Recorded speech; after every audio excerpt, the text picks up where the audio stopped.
Lawyers of Reddit. What's the dumbest thing you've had to explain to a client? 1. In my state we have this thing called victims' compensation. An oversimplification of how it works goes as follows. If you are the victim of a crime and suffer some form of injury, for example, psychological, physical, etc., you can apply for a payment from state funds.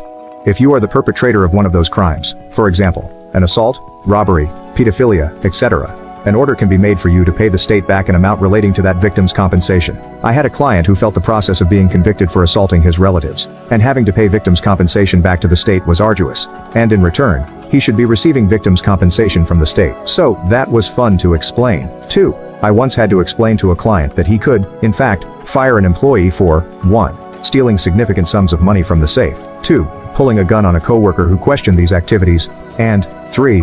Waving said gun in a customer's face moments later, all of which were on camera. 3. I once had to explain what a maiden name was. They